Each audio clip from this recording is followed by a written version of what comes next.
vou começar só por fazer um bocadinho do meu background, ou seja, eu antes de ir para teatro, antes de tirar o curso de teatro de formação de atores, eu estive em arquitetura.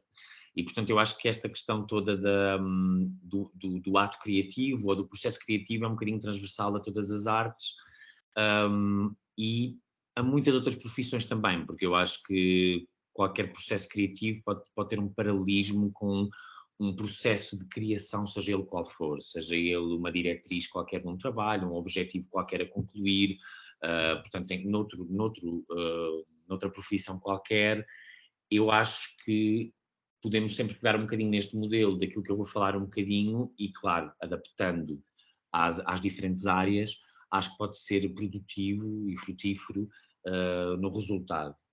E, portanto, eu começo com... Para nós, o essencial é saber o ponto de partida. E o extremamente necessário o ponto de partida é uma ideia inicial, saber ao certo que tipo de coisas é que queremos abordar, que temáticas é que queremos abordar. O passo a seguir para nós é constituir a equipa que poderá potenciar esta ideia. Ou seja, na minha área, ou seja, ao contrário da arquitetura, que há uma parte do processo criativo que é feito sozinho, ou seja, que tem a ver com o arquiteto em casa, a ter conceptualmente a desenvolver a ideia conceptual. Nós, por um lado, poderemos ter esse desenvolvimento dessa ideia, mas ela só se começa a ganhar forma, ou ela só começa a ser concreta e mais profunda a partir do momento em que nós escolhemos a nossa equipa, e no nosso caso, os atores, os técnicos, os desenhadores de luz, todo o resto da equipa criativa e equipa técnica. Não é? As pessoas que têm os skills que nos poderão potenciar esta ideia. Neste caso, no nosso caso, pensamos sempre, portanto, ok, se eu quero falar de amor, se eu quero falar de perda, se eu quero falar de qualquer coisa que é a minha urgência agora, tenho esta equipa e preciso saber como é que eu quero passar esta ideia? É através das minhas palavras, por exemplo? É através de algo não falado? É através de um texto já existente? E, portanto, aqui a pesquisa é extremamente importante, ou seja, não nos focarmos só naquilo que é o nosso mundo, que o nosso mundo é sempre muito importante e é o ponto de partida, mas também não nos esquecermos que, para além de nós, já muita gente falou sobre as mesmas coisas, já muita gente fez exatamente os mesmos processos que nós, já muita gente teve o mesmo objetivo que nós, seja ele na área que for. Muitas vezes somos pioneiros em coisas criativas, noutras estamos só a replicar uma outra coisa que já foi feita e adaptá-la e transformá-la de um modo diferente. E isso continua a ser criativo, não deixa de ser criativo. Portanto, e nesse sentido, é bom nós fazermos esse trabalho de pesquisa para saber o que é que já foi feito. Muitas das vezes, para nos podermos colar algumas coisas e percebermos, ok, este é um bom caminho a seguir, ou esta metodologia foi interessante, ou outras vezes para perceber, não é nada disto que eu quero, não é por aqui que eu quero ir. A temática está certa, mas o modus operandi não foi aquele, ou não será aquele que me vai ser mais aprazível, não é? E, portanto, é neste processo de pesquisa, neste processo um bocadinho de brainstorming, que eu acho que aí vamos ter que ir às outras artes todas. É um bocadinho redutor se nós pensarmos que a nossa profissão é só feita daquilo que nós aprendemos e daquilo que nós estamos habituados a trabalhar.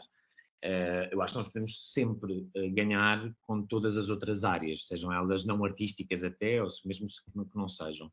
Eu gosto sempre de partir, por exemplo, o facto de ter estudado arquitetura, há sempre um lugar qualquer nas artes plásticas e nas belas artes e mesmo na arquitetura, que para mim é uma fonte muito grande de inspiração.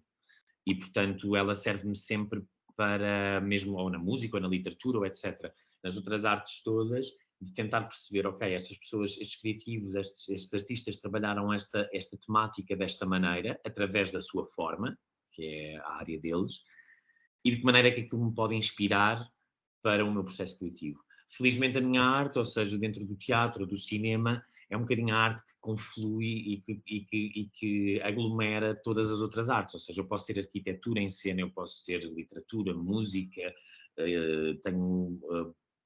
posso ter pintura, posso ter escultura, posso ter todas estas artes dentro da minha obra de arte, diga-se, e portanto, ou dentro do meu processo criativo. E isto é uma vantagem muito grande que muitas das vezes as formas das outras profissões não abarcam tantas como a minha. Portanto, neste sentido, estou um bocadinho mais privilegiado e posso ir, de facto, até muitas das vezes ir buscar mesmo concretamente ou querer reproduzir qualquer coisa em cena que já foi feita por parte de outro artista, não é? Ou até adquirir essa própria arte, pagar os seus direitos, etc., etc., para que essa arte, para que esse objeto artístico possa potenciar o meu. Se eu tiver que gerir uma equipa, se eu tiver um objetivo comum em que no final do mês precisamos de atingir X objetivo, eu também, à partida, enquanto coordenador desta equipa, ou mesmo até enquanto executante, é indiferente a posição que eu ocupo, irei pelo menos tentar pensar, ok, de que maneira é que eu posso acrescentar criativamente também a este objetivo. E para mim acho que faz todo o sentido haver este trabalho de pesquisa, este trabalho de perceber, ok, como é que isto já foi feito? Que outras maneiras é que isto é que estão a ser feitas? Tentar perceber um bocadinho de onde é que isto vem, o background. E quando nós o entendemos, muitas das vezes poderemos trazer mais coisas para o próprio processo e acrescentar com ações ou com propostas mais criativas, precisamente por já termos o know-how, o conhecimento do que é que se está a fazer. O passo a seguir é então a gestão de equipas, que eu acho que é uma questão muito importante, porque de facto, pelo menos em teatro, é de facto uma arte que nunca pode ser feita sozinha. Ou seja, ela parte do princípio que é uma arte que é ver e ser visto. Ela só acontece se alguém vir. Eu posso ser o melhor ator do mundo dentro do meu quarto, eu posso ser o melhor cantor da vida dentro do chuveiro, ou seja, todos nós podemos ser muito artistas, mas se ninguém vê, mesmo que eu esteja a fazer um monólogo, uma criação minha, sozinho, mesmo que eu tenha feito o desenho de luz, a música, que seja one man show, não é? Eu sozinho, em cena, a operar as coisas todas, ele só existe se eu tiver pelo menos uma pessoa a ver-me. E, portanto, logo neste diálogo entre o executante e o receptor, não é? É já um trabalho de equipa, porque eu não posso estar a fazer isto para mim. Por mais que isto seja a minha vontade, a minha urgência de de dizer aquilo que tenho de dizer, ou de fazer, ou de me exprimir daquela maneira, eu nunca posso ignorar que o usufruto deste meu objeto artístico não é para mim, é para o outro. Portanto, e logo aí entra aqui a gestão de equipas. Se eu tiver uma equipa maior, claro que temos a parte toda hierárquica, a parte toda de perceber o que é que cada um faz dentro do processo.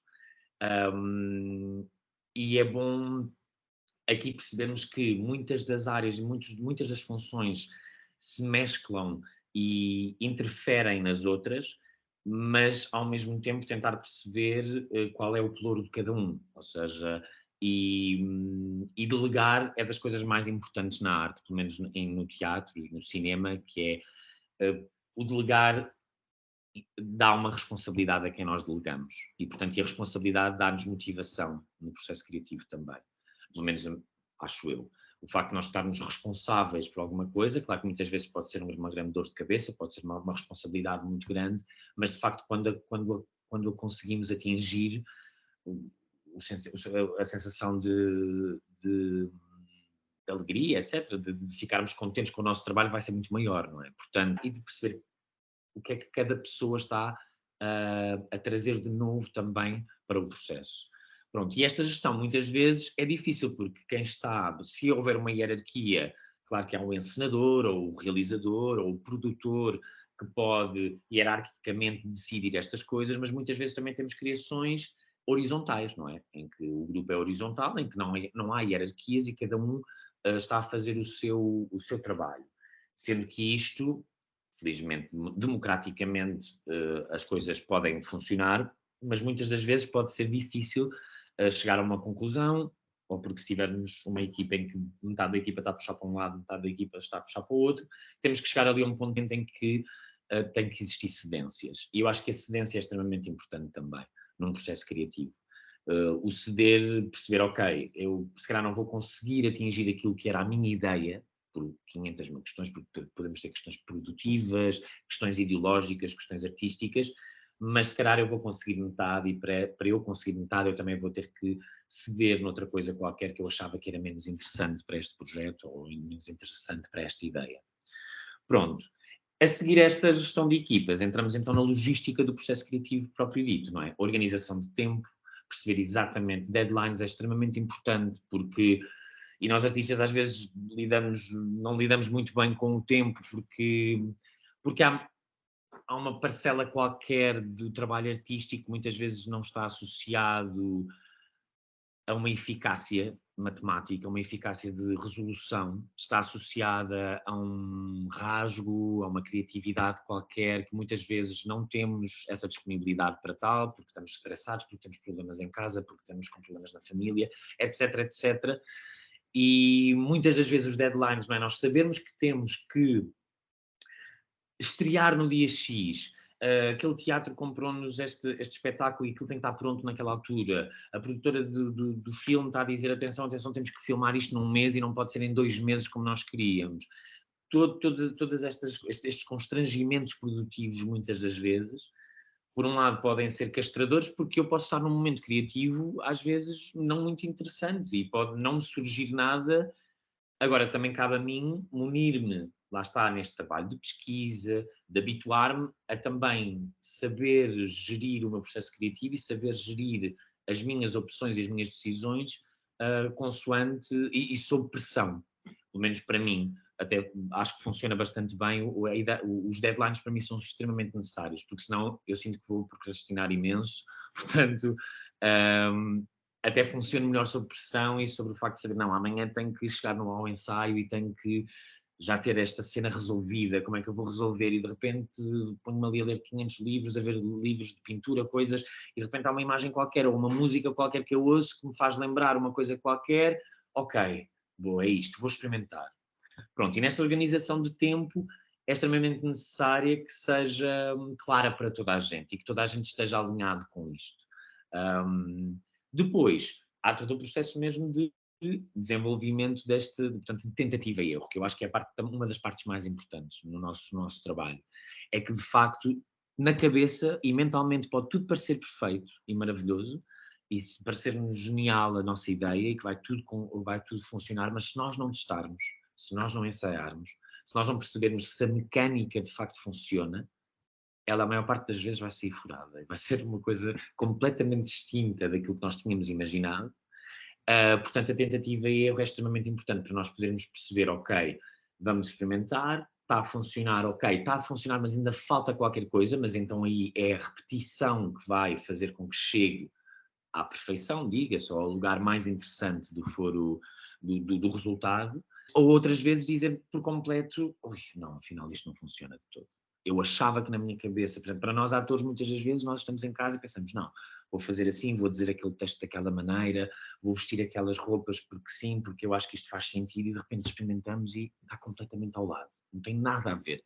Porque de repente, se calhar, não funciona com as outras criações que os outros atores estão a fazer, o projeto está a caminhar numa direção e nós estamos completamente deslocados, não estamos dentro do mesmo tom, seja do filme, seja do espetáculo de teatro, etc, etc. Portanto, neste sentido, é extremamente importante, então, esta tentativa e erro, e para perceber precisamente a passagem da teoria à prática. E depois aqui entramos, então, na parte de questionamento, quando já começamos a ter um esboço e quando já começamos a ter aquilo que nós dizemos o esqueleto do próprio projeto, voltamos ao ponto inicial, que é, ok, muitas das vezes a forma que nós adquirimos para chegar ao objetivo pode muitas das vezes transformar o nosso objetivo. Ou pode estar a contar uma história diferente. Se eu de repente estou em cena e eu quero contar uma história sobre perda, mas até pensei que isto tem a ver com a perda da minha mãe, imaginemos, e de repente eu começo a utilizar alguns textos que na verdade não eram sobre a mãe, mas eram sobre outra coisa qualquer, mas estou a fazer umas metáforas e de repente ponho outras questões, ou mais outros elementos em cena. De repente, às vezes, temos que dar 3 passos atrás, olhar para o objeto, com distanciamento e perceber, isto está a contar de facto aquilo que era a minha ideia inicial ou está a contar outra coisa? Porque aqui, no nosso caso, muitas das vezes, como também está livre, a interpretação dos espectadores é livre e o espectador tem liberdade para interpretar o que quiser, cabe-nos a nós, lá está mais uma vez, não ignorarmos o espectador e sabermos exatamente o que é que estamos a contar. E é interessante que nesta análise do esqueleto, muitas das vezes percebemos que ou a ideia já mudou, e de repente tornou-se numa outra ideia que até é muito mais interessante e até tem frutos muito mais interessantes, e isto aqui também é aplicável a qualquer outro trabalho, que é de repente perceber, ok, o meu objetivo era este, mas de repente assumi esta e esta e esta função e fomos por aqui e de repente estamos a abranger uma data de coisas e a resolver uma data de coisas que nem pensávamos que iríamos resolver. Ou, muitas vezes acontece, olhamos para esse esqueleto, para essa primeira forma, e a forma já transformou completamente o nosso conteúdo e estamos a contar uma outra coisa. E podemos realinhar outra vez, dizer, não, ok, isto não pode ir por aqui, porque não é de facto isto que eu quero contar. Não é de facto este o meu objetivo, não é este lugar que eu quero chegar. Então preciso de reorganizar o esqueleto todo. E então aí entramos nesta ideia que para nós é muito importante, que é a dramaturgia, que é no fundo o fio condutor entre todas as áreas, entre todas as pessoas criativas, que é o que une a luz, a música, o cenário, os figurinos, a interpretação dos atores. Porquê? Porque pode-me interessar muito, por exemplo, ter os atores todos vestidos de época, fazer uma coisa de época, do século passado, etc. Mas, de repente, se eu quero, por exemplo, tornar o meu espetáculo com outro tipo de leitura, eu se calhar não quero que eles representem com o tom que à partida nós achamos que é como as pessoas falavam na altura. Quero que o texto ou a enunciação textual seja de outra natureza. Por exemplo, grotesco. De repente estão todos com um desenho de texto completamente distinto. Ou, ao contrário, ser uma coisa completamente realista, mas os figurinos serem hiperfuturistas. Isto acho que esta dramaturgia também pode ser aplicável em qualquer outra área. E eu acho que, neste caso, acho que se nós tivermos claro qual é o nosso objetivo e pelo caminho não nos esquecermos se todos os pontos estão conectados, se a nossa equipa está conectada, se estamos todos no mesmo caminho, se estamos todos a seguir o mesmo caminho, e se continuamos a contar todos a mesma história, acho que à partida o resultado vai ser produtivo.